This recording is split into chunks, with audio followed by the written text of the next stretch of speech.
Hello friends, welcome to my channel. இன்றைக்கி நம்ம இந்த வீடியோவில் என்ன பார்க்க போகிறோன்னா, குழந்தைகளோட எடையை அதிகரிக்கக்கூடிய லட்டு ரெசிபி எப்படி செய்கிறதுன்னு பார்க்க போகிறோங்க. வீடியோக்குள்ளே போகிறதுக்கு முன்னாடி என்னோட சேனலை சப்ஸ்கிரைப் பண்ணாதவங்க மறக்காமல் சப்ஸ்கிரைப் பண்ணிவிட்டு வந்து இந்த வீடியோ பாருங்கள். இந்த லட்டு செய்யறதுக்கு தேவையான பொருட்கள் எடுத்து வச்சுருக்கேங்க. அது என்னென்னு பார்க்கலாங்க. ஃபர்ஸ்ட் நம்ம கவர்மெண்ட்டில் குழந்தைகளுக்காக கொடுக்குற சத்து மாவு எடுத்து வச்சுருக்கேங்க. இந்த சத்து மாவு பார்த்தீங்கன்னா குழந்தைகள் வந்து நார்மலாக நீங்கள் வந்து ஒரு சுடுதண்ணியில் பிசைஞ்சு கொடுத்தா சாப்பிட மாட்டாங்கங்க. அதுவே நீங்கள் கூலாக கொடுத்தாலுமே வந்து குழந்தைங்க வந்து விரும்ப மாட்டாங்க. அதனால் அந்த சத்து மாவு வந்து வேஸ்ட் பண்ணாமல் இருக்கிறதுக்கு இந்த மாதிரி ரெசிபி நீங்கள் ட்ரை பண்ணுங்கள். கண்டிப்பாக குழந்தைகள் வந்து சாப்பிடுவாங்க. அடுத்து பார்த்தீங்கன்னா நெடக்கடலை பருப்பு வந்து 200 கிராம் எடுத்து வச்சுருக்கேங்க. இந்த 200 கிராம் நெடக்கடலை பருப்பை நான் வந்து சட்டியில் மிதமாக வறுத்துட்டு அது மேலே இந்த தோலை நீக்கிட்டு எடுத்து வச்சுருக்கேங்க. அதுக்கப்புறம் பார்த்தீங்கன்னா பாதாம் பருப்பு ஒரு கைப்பிடி அளவுக்கு எடுத்துருக்கேங்க. இதோட எண்ணிக்கை பார்த்தீங்கன்னா 30 வரும் கவுண்ட் பண்ணால். அந்த அளவுக்கு நான் பாதாம் பருப்பு எடுத்திருக்கேன். அதுக்கப்புறம் பார்த்தீங்கன்னா பம்கின் சீடுன்னு சொல்லுவாங்கங்க. இது வந்து மஞ்சள் பூசணிக்காய் விதைங்க, கடையில் விற்பாங்க. இந்த மஞ்சள் பூசணிக்காய் விதை வந்து குழந்தைங்களுக்கு ரொம்பவுமே நல்லது. உடல் எடை சீக்கிரமாக அதிகரிக்குங்க இந்த மஞ்சள் பூசணிக்காய் விதை. இதை வந்து பூசணிக்காய் விதைன்னு கடையில் கேட்டாலுமே உங்களுக்கு கொடுப்பாங்க. இது வந்து 200 கிராம் நான் எடுத்து வச்சுருக்கேங்க. இந்த பூசணிக்காய் விதையுமே நான் வந்து மிதமான சூட்டில் வறுத்து எடுத்து வச்சுருக்கேங்க. அடுத்து பார்த்தீங்கன்னா 15 பேரிச்சம்பழத்தை கொட்டை நீக்கி எடுத்து வச்சுருக்கேங்க. அதுக்கப்புறம் பார்த்தீங்கன்னா 200 கிராம் பொட்டுக்கல்லையை மிதமான சூட்டில் வறுத்து எடுத்து வச்சுருக்கேங்க. நம்ம லட்டு வந்து நல்லா மணமாக இருக்கிறதுக்காக 4 ஏலக்காய் வந்து எடுத்து வச்சுருக்கேங்க. அடுத்து பார்த்தீங்கன்னா நம்ம குழந்தைங்களுக்கு கவர்மெண்ட்லேருந்து கொடுக்குற சத்து மாவுங்க. அந்த சத்து மாவு பார்த்தீங்கன்னா 500 கிராம் இருக்குங்க ஒரு பேக்கெட்டில். நான் வந்து இந்த பேக்கெட்டில் வந்து 300 கிராம் எடுத்துக்கிட்டேங்க. மற்ற குவான்டிட்டியாக நான் 200 கிராம் போட்டேன். இந்த சத்து மாவு மட்டும் 300 கிராம் சேர்த்துக்கிட்டேங்க. கடாயில் 100 கிராம் நெய் ஊற்றிட்டு நம்ம எடுத்து வச்சுருந்தேன் இந்த 300 கிராம் சத்து மாவை மிதமான சூட்டை நல்லா வறுத்து எடுத்து வச்சுருக்கேங்க. அடுத்து பார்த்தீங்கன்னா கருப்பட்டி 250 கிராம் எடுத்து வச்சுருக்கேங்க. கருப்பட்டியை வந்து ஓரளவுக்கு இடித்து எடுத்து வச்சுருக்கேங்க. இந்த கருப்பட்டி பார்த்தீங்கன்னா நம்ம குடலுக்குமே நம்மளுடைய கர்ப்பப்பைக்கெலாம் ரொம்பவுமே நல்லது. இப்போ பெண் குழந்தைங்களாம் இருந்தாங்கன்னா அவங்களுக்குலாம் வந்து ஒயிட் சுகர் போட்டு நீங்கள் கொடுக்காதீங்க. இந்த மாதிரி கருப்பட்டி இல்லைன்னா நாட்டு சர்க்கரை கலந்து கொடுங்க. உங்கள் வீட்டில் கருப்பட்டி இல்லைன்னா நீங்கள் நாட்டு சர்க்கரை கூட இந்த மாதிரி லட்டில் வந்து நீங்கள் சேர்த்துக்கலாம். இப்போ இந்த கருப்பட்டி பார்த்தீங்கன்னா ஒரு சட்டியில் சேர்த்துக்கிட்டேங்க. இதில் வந்து ஒரு அரை டம்ளர் அளவுக்கு நான் தண்ணி சேர்த்துருக்கேங்க. அந்த தண்ணி வந்து சேர்க்கும் என்ன ஆகும்னா இந்த கருப்பட்டி வந்து அப்படியே உருகி நம்மளுக்கு பாகு மாதிரி வந்துருங்க. கடைசியில் பார்த்தீங்கன்னா எந்த கட்டிகளும் இல்லாமல் நல்லா பாகு நம்மளுக்கு எந்த பதத்துக்கு வருமோ அந்த பதத்தில் எந்த சின்ன கட்டிகள் கூட இல்லாமல் வந்துருங்க. அந்த ஸ்டேஜ் வரும்போது நம்ம ஸ்டவ் ஆஃப் பண்ணிவிட்டு இதை வந்து ஆற விட்டுறணுங்க. இப்போ தான் நான் அதை வந்து சேர்த்துருக்கேங்க. பாருங்கள், இப்போ லைட்டாக வந்து அந்த பபிள்ஸ் மாதிரி வந்து அந்த கருப்பட்டி கொதிக்க ஆரம்பிக்குது இல்லைங்களா? இப்படி தான் வந்து ஸ்டார்டிங்கில் கொதிக்குங்க. நீங்கள் அடுப்பை வந்து மீடியம் ஃப்ளேமில் ஸ்லோ ஃப்ளேமில் வச்சுக்கோங்க. அப்போ தான் வந்து கருப்பட்டி வந்து அடிப்பிடிக்காமையும் கொஞ்சம் சீக்கிரமாக நம்மளுக்கு பாகுபதத்துக்கும் வருங்க.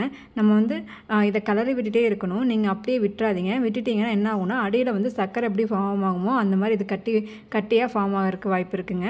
அதனால் நீங்கள் வந்து கலரி விட்டுட்டே இருக்கணும். இப்போ பாருங்கள், கருப்பட்டி பாகுபதத்துக்கு வந்துருச்சு. எந்த கட்டிகளும் இல்லாமல் நல்லா கரைஞ்சிருச்சுங்க. இப்போ நம்ம ஸ்டவ் ஆஃப் பண்ணிவிட்டு இதை ஆற விட்டுறலாம். இப்போ நம்ம எடுத்து வச்சுருந்த பொருளெல்லாம் அரைக்கிறாங்க. இப்போ நான் முதல்ல என்ன போடுறேன்னா பேரிச்சம்பழத்தை நம்ம அரைச்சிக்கலாங்க. பேரிச்சம்பழம் வந்து ரொம்ப ஹார்டாக இருக்கும் இல்லைங்களா? அதனால் முதல்ல வந்து அதை ஃபைனாக அரைச்சிட்டு வேறு ஒரு பிளேட்க்கு சேஞ்ச் பண்ணிக்கலாங்க. அடுத்து பார்த்தீங்கன்னா வறுத்து வச்சுருந்த பூசணிக்காய் விதைகள், அதுக்கப்புறம் பொட்டுக்கல்ல, அதுக்கப்புறம் நடக்கலைங்க, 3யும் சேர்த்து நான் அரைச்சிக்க போகிறேன். இது வந்து குவான்டிட்டி கம்மியாக இருக்கிறதுனால நம்ம ஒட்டுக்காக சேர்த்து அரைச்சிடுறேங்க. நீங்கள் அரைக்கும் போது உங்கள் குவான்டிட்டிக்கு தகுந்த மாதிரி நீங்கள் போட்டுக்கலாம். இப்போ அதிகமாக இருந்துச்சுன்னா தனித்தனியாகவே அரைச்சி எடுத்துக்கலாங்க. இது கம்மியாக இருக்கும்போது ஒட்டுக்காவே போட்டு அரைச்சிக்கலாம். மிக்சியில் அரைக்கும் போது கொஞ்சம் நல்லாவே அரைச்சிடுங்க. நல்லா கொஞ்சம் நைஸாக ஃபைன் பவுடராக வர மாதிரி அரைச்சி எடுத்துக்கோங்க. அப்போ தான் நம்ம பிசைகிறதுக்கு கொஞ்சம் ஈஸியாக இருக்குங்க. இப்போ பாருங்கள், நல்லா ஃபைனாக அரைச்சிட்டோங்க. அரைச்ச அந்த பவுடரை நான் பேரிச்சம்பழம் எடுத்து வச்சுருந்த அதே பவுலில் சேர்த்துக்கிறேங்க. அடுத்து பார்த்தீங்கன்னா நம்ம வறுத்து வச்சுருந்த பாதாம் பருப்பை சேர்த்துக்கலாம். பாதாம் பருப்பு பார்த்தீங்கன்னா கொஞ்சம் ஹார்டாக இருக்குங்க. அதனால் அதை மட்டும் நான் தனியாக போட்டு அரைச்சிக்க போகிறேன். இப்போ பாருங்கள், அதை அரைஞ்சாச்சு. இந்த அளவுக்கு வந்து ஃபைனாக அரைகிற அளவுக்கு நீங்கள் வந்து அரைச்சி எடுத்துக்கோங்க. நரன்னு இருந்துச்சுன்னா நம்ம பிசையும் போது நம்மளுக்கு கொஞ்சம் நரன்னு தட்டுப்படும். நம்மளுக்கு உருண்டை வந்து சரியாக வராது. அதனால் எல்லாமே நைஸாக அரைச்சி எடுத்துக்கிட்டிங்கன்னா அது வந்து போதுமானதாக இருக்கும். இப்போ பார்த்தீங்கன்னா அடுத்து நான் சேர்க்குறது சத்து மாவுங்க. இந்த சத்து மாவை நான் ஆல்ரெடி வந்து கடாயில் நெய் ஊற்றி நல்லா ஓரளவுக்கு வறுத்து எடுத்துருக்கேங்க. வறுத்து இப்போ நம்ம நெய்யை வந்து தனியாக வந்து சேர்த்தோம்னா அது ஒரு மாதிரி தனித்தனியாக இருக்கும். நம்மளுக்கு ஒட்டுக்கா வந்து எல்லா மாவோடையும் கலக்காது. அதுவே நீங்கள் வறுக்கும் போதே நெய் நல்லா ஊற்றி நல்லா வறுத்துட்டீங்க அப்படின்னா உங்களுக்கு அந்த மாவில் வந்து நெய் நல்லா ஸ்ப்ரெட் ஆகிட்டு உங்களுக்கு ஃபுல்லாக லட்டு ஃபுல்லாக ஒரு நெய் வந்து ஸ்ப்ரெட் ஆகிருக்கும். குழந்தைங்க சாப்பிட்றப்போ அதில் வந்து நெய் கலந்துருக்க மாதிரியே இருக்காது. அவங்களுக்கு நெய் வாசமும் அவ்வளோவா அதில் தெரியாதுங்க. அதனால் மாவோடு சேர்த்து நீங்கள் நல்லா அதை வந்து நெய்யை ஊற்றி நல்லா வறுத்து எடுத்துக்கோங்க மாவை. இப்போ பார்த்தீங்கன்னா இந்த மாவுங்கள்லாம் நம்ம அரைச்சி ஆட் பண்ணியிருக்கிறோம். இதெல்லாமே ஒட்டுக்கா நல்லா கலக்கணுங்க. நாலா பக்கமும் நீங்கள் என்ன பண்ணுறீங்கன்னா கலரி விடுங்க. ஒரு 5 நிமிஷம் வந்து எல்லாமே நல்லா கலரி விட்டுட்டீங்க அப்படின்னா ஏதாவது கட்டிகள் இருந்தாலும் நம்ம இந்த மாதிரி கலரி விடும்போது அந்த கட்டிகள் எல்லாம் உடஞ்சிட்டு நல்லா மாவு மாதிரி வந்துடும். அதுக்கப்புறம் பார்த்தீங்கன்னா நம்ம ரெடி பண்ணி வச்சுருந்தா கருப்பட்டி பாகை கலந்துக்கலாங்க. இந்த கருப்பட்டி பாகு பார்த்தீங்கன்னா ஓரளவுக்கு நல்லா கெட்டியாக தான் இருக்கும்.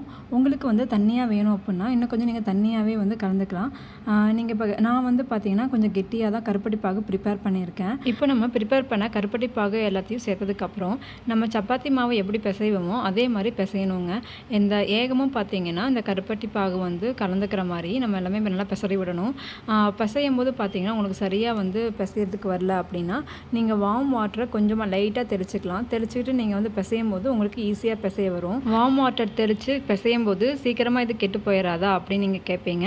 அப்படிலாம் கெட்டு போகாதுங்க. நீங்கள் வார்ம் வாட்டர் வந்து தெளித்து நீங்கள் வந்து பிசையும் போது ஈஸியாக உங்களுக்கு வந்து உருண்டை பிடிக்க வந்துடும். இந்த உருண்டைகளை பார்த்தீங்கன்னா உங்கள் குழந்தைங்களுக்கு ஸ்நாக்ஸ் கொடுப்பீங்க இல்லைங்களா, அந்த டைமில் வந்து நீங்கள் கொடுக்கலாம். ஒரு நாளைக்கு 2 டைம் கொடுக்கலாங்க. நம்ம விதைகளை வந்து வறுத்து அரைக்கிறப்போ நல்லா ஃபைனாக அரைச்சிட்டிங்க அப்படின்னா அந்த ஃபைன் பவுடர் நீங்கள் உருண்டை பிடிச்சிருக்கீங்க அப்படின்னா நீங்கள் 1 வயசுலேருந்தே குழந்தைக்கு கொடுக்கலாங்க. இப்போ நீங்கள் வந்து அரைக்கிறப்போ உங்களுக்கு வந்து பருப்பு வந்து சின்ன சின்னதாக இருக்குது அப்படிங்கும்போது உங்கள் குழந்தைகள் 1 வயது குழந்தைகளை கொடுக்கும்போது சீக்கிரமாக செரிமானம் ஆகாதுங்க. அப்போது நம்ம வந்து 1.5 வயசு குழந்தையிலேருந்து 3 வயசு 5 வயசு அதுக்கப்புறம் நீங்கள் வந்து உங்கள் குழந்தைங்களுக்கு வந்து நீங்கள் கொடுக்கலாம். ஏன்னா குழந்தைங்களுக்கு வந்து பல்லு முளைச்சிருக்கும் 1.5 வயசுக்கு மேலே. அப்போ அதில் வந்து நம்ம சின்ன சின்னதாக கடித்து சாப்பிடுவாங்க. ஆனால் பல்லு முளைக்காத 1 வயசு குழந்தை சின்ன குழந்தைங்களுக்கு கொடுக்குறப்போ என்ன ஆகும்னா அவங்களுக்கு டைஜஷன்ஸ் ஆகாது. நீங்கள் வாயில் போடுற அந்த உருண்டைகள் உள்ளே இருக்க பருப்பு அப்படியே வந்து அடுத்த நாள் காலையில் மோசன்லாம் வெளியில் வந்துடும். அதனால் நீங்கள் வந்து நல்லா ஃபைனாக அரைச்சிட்டு நீங்கள் 1 வயசு குழந்தைக்கு கொடுக்கலாம். ஓரளவுக்கு வந்து பருப்பு தெரியுது அப்படின்னா அதை வந்து நீங்கள் 2 வயசுக்கு குழந்தையிலேருந்து கொடுக்கலாங்க. முக்கியமாக இந்த உருண்டைகளை யார் யாருக்கெல்லாம் கொடுக்கணுன்னா ரொம்ப மெலிந்த குழந்தைங்களுக்கு நீங்கள் கொடுக்கலாங்க. இதில் இருக்கிற அந்த பூசணிக்காய் விதை வந்து ரொம்பவுமே வெயிட் கெயினுக்கு ஹெல்ப் பண்ணுது. அதனால் குழந்தைங்களுக்கு பர் டே 2 டைம்ஸ் வந்து இந்த உருண்டைகள் கொடுத்தீங்கன்னா சீக்கிரமாக வெயிட் கெயின் பண்ணுவாங்க. உடம்பு வந்து மெலிந்திருக்கிற குழந்தைங்களுக்கு இது நீங்கள் ட்ரை பண்ணி பாருங்கள். கண்டிப்பாக உங்களுக்கு பெஸ்ட் ரிசல்ட்டை கொடுக்கும். இந்த வீடியோ உங்களுக்கு ரொம்ப யூஸ்ஃபுல்லாக இருக்கும் நம்புகிறேன் ஃப்ரெண்ட்ஸ். இந்த வீடியோ உங்களுக்கு ரொம்ப யூஸ்ஃபுல்லாக இருந்தாலும் உங்கள் ஃப்ரெண்ட்ஸ் அண்ட் ஃபேமிலிஸ்க்கும் ஷேர் பண்ணி என்னோட சேனலை மறக்காமல் சப்ஸ்கிரைப் பண்ணிக்கோங்க ஃப்ரெண்ட்ஸ். மீண்டும் வேறு ஒரு யூஸ்ஃபுல்லான வீடியோஸில் உங்களை மீட் பண்ணுறேன் ஃப்ரெண்ட்ஸ். தேங்க்யூ.